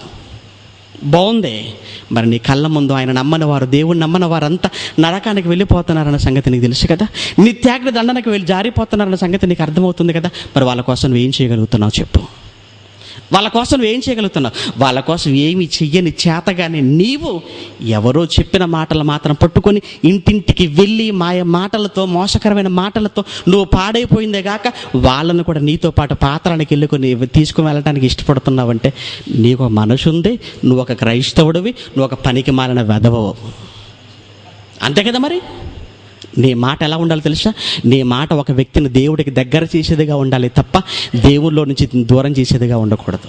నీ మాట ఒక వ్యక్తిని రక్షించేదిగా ఉండాలి, రక్షణలోనికి వచ్చిన ఒక వ్యక్తిని రక్షణలో నుంచి తీసుకుని వెళ్ళేదిగా ఉండకూడదు. అలా ఉందంటే అసలు నీ బోధే కాదు, నువ్వు అసలు బోధకుడివి కానే కాదు. నీకు ఒక పెద్ద భ్రష్టాత్మ పట్టిందని నీకు అర్థం అవ్వాలి. పట్టింది, అందుకే ఈ మాటలు కూడా ఎక్కవు, ఈ మాటలు నీకు అర్థమవ్వవు. కారణం, ఈ యుగ సంబంధమైన దేవత నీ మనోనేతలకు ఏం చేసేసింది? ముసుగు వేసేసింది. అంతే, అది ముసుగు తొడిగింది. నీకు ఎంత చెప్పినా నీ దాని గురించి ఆలోచిస్తావే తప్ప చెప్పబడుతున్న ఈ మాటల్లో ఎంత వాస్తవం అందని నీకు అర్థమవుతావు. అది నీకు ఎక్కదు. కారణం, వాడు ఆల్రెడీ నీ హృదయానికి ముసుగు వేశాడు కనుక. పని చేయడం నేర్చుకో. బయటికి వెళ్ళి 10 మందికి సువార్తను ప్రకటించి అనేక మందిని క్రీస్తుకి నడిపించడం అలాగో నేర్చుకో. పనికి మాలిన సిద్ధాంతాలు, పనికి మాలిన కార్యక్రమాలతో ఎందుకయ్యా కలవరాన్ని రేపుతున్నావు క్రైస్తవుల మధ్య? వద్దు, అలా మనం ఉండకూడదండి. అలా మనం చేస్తున్నామంటే మన నాశనాన్ని మనమే కొని తెచ్చుకుంటున్నాం. ఇప్పటికీ ఎంతోమంది వెళ్ళిపోయారు, ఆ తర్వాత ఏం చేయాలో అర్థం కాక లోకంలో కలిసిపోయారు, లోకంలో దారుణంగా బ్రతుకుతున్నారు. వాళ్ళందరి జీవితాలు మీకు పాఠాలు కావాలి. చెబుతున్నాడండి ఇక్కడ ఆయన. ఇదిగో దేవుడు తన కార్యములను ముగించి విశ్రమించిన ప్రకారముగా ఆయన యొక్క విశ్రాంతిలో ప్రవేశించువాడు కూడా తన కార్యములను ముగించి విశ్రమించును అన్నాడు. ప్రియమైన దేవుని పిల్లలారా, ఇక్కడ మనకు విశ్రాంతి ఉందంటారా చెప్పండి? ఇప్పుడు విశ్రాంతి లేదు. ఇక్కడ మనకేముంది? పని, చాలా పని ఉంది. ఒక్కసారి నీ ప్రాంతాన్ని ఒకసారి ఆలోచించు. ఎంతోమంది వాక్యం తెలియని వాళ్ళు ఉన్నారు. వాళ్ళందరికీ ఎద్దకు వాక్యం తీసుకెళ్ళటం అది నీ బాధ్యత కాదా? అది నీ పని కాదా? అలా అనుకున్నప్పుడు నీకు ఎక్కడుందయ్యా విశ్రాంతి దినం పేరుతో 4 గోడల మధ్య కూర్చొని తిని త్రాగేసి ఆ తర్వాత ఏవో 4 పాటలు పాడుకొని ఇంటికి వెళ్ళిపోతావా? ఇది చేస్తే దేవుడు సంతోషపడతాడా? నువ్వు చేసే ఆ కార్యక్రమాన్ని బట్టి ఒక పాపి మారతాడంటారా? లేదే. వినటం వలన విశ్వాసం అన్న కనీస జ్ఞానం కూడా నీకు లేకుండా పోయిందంటే వాడి మోసంలో పడిపోయారన్నమాట. మీరు వాడి మాయలో మీరు ఉండారన్నమాట. వద్దండి, ఇప్పటికైనా పక్కన పెట్టేసేయండి అవన్నీ కూడా. ఇదిగో మన ఆత్మను రక్షించడానికి శక్తి కలిగిన వాక్యం ఏదైతే ఉందో ఈ వాక్యాన్ని మనం స్వీకరించాం. ఈ స్వీకరించిన ఈ వాక్యాన్ని అనేక మందికి శాయశక్తుల మన కష్టాన్ని వెచ్చించి మన ఖర్చు పెట్టుకొని అక్కడికి వెళదాం, ఆయన గురించి చెబుతాం, ఒక వ్యక్తిని దేవుళ్ళలోకి నడిపిద్దాం. పాడు చేయటం తేలికండి, ఒక వ్యక్తిని మాయం మాటలు చెప్పి పాడు చేయటం తేలిక, కానీ ఆ వ్యక్తిని క్రీస్తులకు నడిపించటం వల్ల పడిన కష్టం అది నీకేం తెలుసు? కట్టిన ఇంటిని పడగొట్టగలవు, కానీ ఆ యజమానిని నువ్వు వెళ్ళి అడుగు, ఎంత కష్టపడ్డారండి ఇంటిని కట్టడానికి చెప్తాడు ఆయన కూర్చోపెట్టి. ఒక వ్యక్తిని యేసుక్రీస్తులోకి నడిపించడం ఎంత కష్టమో అది నీకు అర్థమవ్వదు, కానీ మాయ మాటలు చెప్పి ఆ వ్యక్తిని క్రీస్తులో నుంచి దూరం చేయటం మాత్రం అది నీకు చాలా చిన్న పనిగా ఉండొచ్చు. ఆ పని కాదు, నీకు చేతనైతే, నీకు చావుంటే, నువ్వు నిజంగా నువ్వు జ్ఞానవంతుడు అయితే ఒక వ్యక్తికి యేసుక్రీస్తుల గురించి చెప్పి ఆ వ్యక్తిని యేసుక్రీస్తులోకి నడిపించు. అలా నడిపించడం నా చేత కాదనుకున్నప్పుడు పాడు చేయటం కూడా మానే. నువ్వు పాడు చేసావా, దేవుడు నీ పతనాన్ని చూస్తాడు కల్లారా. నువ్వు వాడిని పాడు చేయాలనుకున్నావా, దేవుడు నిన్ను పాడు చేస్తాడు. దేవుని ఆలయమును ఎవడైనా అది పాడు చేస్తే దేవుడు వాణ్ణి కూడా పాడు చేస్తాడు అన్నాడు. అంటే పతనానికి దగ్గరగా ఉన్నాడనమాట. అందుకే పనికి మాలిన మాటలు మాట్లాడుతుంటాడు. అలాంటి వాడిని ఎవ్వరి దగ్గరలోనికి రానివ్వకండి. మీరు చాలా జాగ్రత్త పడండి. అందుకే కింది మాటలు చూడండి, ఇప్పుడు ఏమంటున్నాడు 11వ వచనం. కాబట్టి అవిధేయత వలన వారు పడిపోయినట్లుగా, వీళ్ళంతా పడిపోయారండి, ఆల్రెడీ వీళ్ళంతా పడిపోయారన్నమాట. వాళ్ళ అవిధేయత, వాక్యపు అవిధేయత వలన వాళ్ళు పడిపోయారు. కాబట్టి వారు అవిధేయత వలన వారు పడిపోయినట్లుగా మనలను ఎవడునూ పడిపోకుండా ఆ విశ్రాంతిలో ప్రవేశించుటకు జాగ్రత్త పడుదుము. జాగ్రత్త చెబుతున్నాను మీకు జాగ్రత్త చెబుతున్నాను. అలాంటి వాడు మీకు దరిదాపుల్లోకి వచ్చినా కానీ వాని కనీసం శుభం అని కూడా చెప్పొద్దన్నాడు, నీళ్ళు కూడా ఇవ్వద్దన్నాడు. అంతే. ఎందుకు తెలుసా? వాడు తిన్నింటి వాసాలను లెక్క పెట్టే టైప్ అన్నమాట వాడు. తెలుసా? పాము కదా అని ఇంటికి తీసుకుని వచ్చి దానికి పాలు పోసి పెంచినా అది కాటేసే స్వభావం ఎలా దానికి పోదో వీళ్ళు కూడా అంతే. నువ్వు నీళ్ళు ఇచ్చినా, భోజనం పెట్టినా వాడు బోధ మాత్రం మార్చుకోడు. వాడు నువ్వు వందనాలు చెప్పినా వాడు బోధ మార్చుకోడు. అవసరమైతే నిన్ను గోధులోనికి తీసుకెళ్ళిపోవటానికి వాడు స్వభావం మారదండి వాడిది. అందుకే చెప్తున్నాడు, మీరు చాలా జాగ్రత్త పడండి. ప్రేమన దేవుని పిల్లారా, ఇంత విన్న తర్వాత కూడా ఇంకా విశ్రాంతి దినం అంటున్నాడంటే వాడు ఒక బుద్ధిహీనుడు అని మీరు అర్థం చేసుకోండి. ఇంకా మాట్లాడుతున్నాడంటే వాడు ఒక పెద్ద పరమ మూర్ఖుడు అనండి. వాడి గురించి అసలు మాట్లాడటం మానేసేయండి. కనుక మనకు పని ఉంది. యేసుక్రీస్తు చెప్పాడు కదండి, ఇదిగో నా తండ్రి ఇదివరకు పని చేయించున్నాడు, నేనును పని చేయించున్నాను. పరిశుద్ధాత్ముడు పనిలో ఉన్నాడు, సృష్టి అంతా పనిలో ఉంది. ఆఖరి దయ్యంగాడు వాడు పనిలో ఉన్నాడు. తెలుసా? వాడి పని వాడిదే. ఇగో ఇలాంటి వాళ్ళందరి ద్వారా పని చేస్తుంటాడు అనమాట. వాడు డైరెక్ట్గా రాడు కదా, వాళ్ళంతా వీళ్ళందరి ద్వారా వస్తుంటాడు అనమాట మనలోనికి. 1 పేతురు 5:8 ఏమంటాడు? నిబ్బరమైన బుద్ధి గలవారే మీరు మెలకువగా ఉండండి, మీ విరోధైన అపవాది గర్జించి సింహము వలె ఎవరిని మృంగుదునా అనే వెదకు తిరుగుతున్నాడు. వాడు పనిలో ఉండి నిన్నేమంటాడు, నీకేం పర్లేదురా నువ్వు పడుకో అన్నాడు. అంతే. చూసారా? వాడు పనిలో ఉన్నాడు, నీకు మాత్రం పని లేకుండా చేశాడు. మాయ, మోసం, తంత్రం వద్దు. ప్రేమని దేవుని పిల్లారా, పని చేద్దామండి. ఏమంటే నిజంగా పని చేయమని చెప్పేవాడే మీ మేలు కోరేవాడు. మీకు పని లేదని చెప్తున్నాడంటే వాడు మీ ప్రాణం తీసేవాడితో సమానం. వాడు మీకు పని లేదు, మీకు విశ్రాంతి, మీరు విశ్రాంతి దినం ఉంది అని మాట్లాడుతున్నాడు, వాడు మీ ప్రాణాలు తీసేవాడు. ఏమంటే అలా అయితేనండి ఆదివారం గుడికి వెళ్ళడం తప్ప అని మీరు అంటారేమో. మరలా నన్ను తప్పని నేను ఎందుకన్నానండి అంటాం లేదండి. మీరు కూడుకోండి, ఆదివారమే కూడుకుంటారో, లేకపోతే శనివారమే కూడుకుంటారో, సోమవారమే కూడుకుంటారో, శుక్రవారమే కూడుకుంటారో, మీరు ఏ వారం మీరు కూడుకుంటారో మాత్రం మీరు కూడుకోండి. ఎందుకంటే హెబ్రీ పత్రిక 10:34 హెబ్రీ పత్రిక 10:24 పౌలు గారు మాట్లాడుతూ చివరి మాటగా, కొందరు మానుకొనుచున్నట్టుగా సమాజముగా కూడుట మానక అన్నాడండి. మీరు మానద్దు. సమాజముగా కూడుకోవటం అన్నది మీరు మానవద్దు అన్నాడండి. మీరు మానకండి. మీకు ఎప్పుడు వీలవుతుంది? మీకు శనివారం వీలవుతుందా, శనివారం కూడుకోండి. మీకు ఆదివారం వీలవుతుందా, ఆదివారం కూడుకోండి అన్నాడు. అంతే. మీరు ఆదివారం కూడుకుంటున్నారని ఆదివారం ఏదో విశ్రాంతి దినం అని, శనివారం కూడుకుంటున్నారని శనివారం విశ్రాంతి దినం అనుకోకండి. మీరు అలా అనుకుంటున్నాడు. గల్ఫ్ దేశాలలో క్రైస్తవులు ఉన్నారా? ఉన్నారు. దుబాయ్లో ఉన్నారు, అబుదాబిలో ఉన్నారు, షార్జాలో ఉన్నారు, ఏమంటే కువైట్లో ఉన్నారు. క్రైస్తవులు ఉన్నారండి. వాళ్ళు ఎప్పుడు కూడుకుంటారు తెలుసా అండి? వాక్యం కోసం శుక్రవారం కూడుకుంటారండి. తెలుసా? వాళ్ళు శుక్రవారమే కూడుకుంటారు. వాళ్ళు అలాంటి శుక్రవారం విశ్రాంతి దినం అంటారా? అంటే వాళ్ళకి విశ్రాంతి దినం శుక్రవారం, ఇక్కడ ఉన్న కొంతమందికి శనివారం, మరి కొంతమందికి ఆదివారం. ఇన్నున్నాయి ఏంటి? వాళ్ళు ఎందుకు అక్కడ శుక్రవారం కూడుకుంటున్నారు? సెలవు రోజు అది వాళ్ళకి. శుక్రవారం అన్నది గల్ఫ్ దేశాలలో హాలిడే. మరి మనం ఎందుకు ఇక్కడ ఆదివారం? మనకి ఇక్కడ సండే హాలిడే. అందుకోసం కూడుకుంటున్నారు. అంతే తప్ప మనం అందరం కూడుకున్నాం కదా అని ఆ రోజు విశ్రాంతి దినం అనుకుంటే నీ అంత బైబిల్ తెలియని అమ్మాయి కూడా మరొకలేడు. కనుక మీరు కూడుకోండి, రెగ్యులర్గా మీరు కూడుకోండి. కూడుకొని ఏం చేయమంటున్నాడు? మీరు కొందరు మానుకొనుచున్నట్లుగా సమాజముగా కూడుట మానక ఒకడినొకడే హెచ్చరించుచు ఆ దినము సమీపించుట మీరు చూచిన కొలది మరి ఎక్కువగా అలాగూ చేయుచు ప్రేమ చూపుటకును సత్కార్యము చేయుటకును ఒకడినొకడు పురికొల్పవలనని ఆలోచింతము అన్నాడని. కూడుకోవాలి. ఏం చేద్దాం దేవుని కోసం? ఇగో ఈ నెలలో సెమినార్ చేసాము. నెక్స్ట్ మంత్ సంగతి ఏంటి? ఇప్పుడు నెక్స్ట్ మంత్ ఎప్పుడు చేద్దాం సెమినార్? ఇంకా నెక్స్ట్ మంత్లో మనం ఏ కార్యక్రమాలు చేద్దాం? ప్రాజెక్ట్ కార్యక్రమాలు ఏం చేద్దాం? మినీ మీటింగ్స్ ఏమైనా చేద్దామా? అనగా ప్రతి వారం మీరు కూడుకుంటున్నప్పుడు మీరు దేవుని కొరకు చేయవలసిన కార్యక్రమాల గురించి డిస్కషన్ అందులో జరగాలి. అలా డిస్కషన్ చేసుకోవటానికి మీరు వారం అక్కడ కూడుకోవాలి. అంతే తప్ప మీరు కూడుకోగానే అది విశ్రాంతి దినం అయిపోయింది అనుకుంటే ఇంక నేను చెప్పలేను మీకు.